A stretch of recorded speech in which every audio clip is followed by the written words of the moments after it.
মাঝি বাইয়া যাও রে একুলো দরিয়ার মাঝে, আমার ভাঙা নাও রে মাঝি বাইয়া যাও রে। আসসালামু আলাইকুম গায়েস, আমি ট্রাভেলার তানভীর বলছি। আজকে একটি নতুন ভিডিও নিয়ে আপনাদের মাঝে উপস্থিত হয়েছি। আমরা এখন অবস্থান করেছি যশোর জেলার মনিরামপুর থানার ঐতিহ্যবাহী পারখাজুরার বাউড়ে।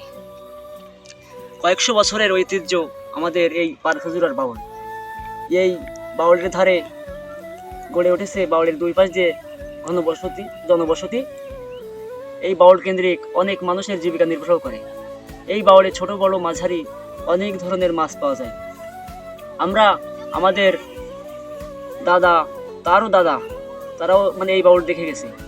মোট কথা বলা যায়, এই বাউল উৎপত্তি হওয়ার সঠিক কোনো দিনক্ষণ তাদের জানা নাই, তবে ধারণা করা হয় কয়েকশো বছর আগে থেকে আমাদের এই পারখাজুরার বাউল উৎপত্তি হয়েছে। তো এই বাউল কেন্দ্রিক মানুষের জীবন চলাচলকে সহজ করে তুলেছে।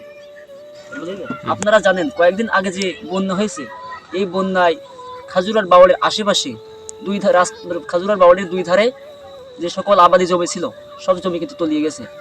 পাশাপাশি এখানে কিছু ঘের ভেড়িও ছিল। অনেক মানুষের ক্ষয়ক্ষতি হয়েছে। অনেকেই ধান পাট থেকে শুরু করে বিভিন্ন রকম ফসল লাগিয়েছিল, যেগুলোর ক্ষয়ক্ষতির পরিমাণ অনেক। আসলে আজকে এই দুই ধারের মানুষ অনেকটা বন্যার কারণে নিঃস্ব হয়ে গেছে।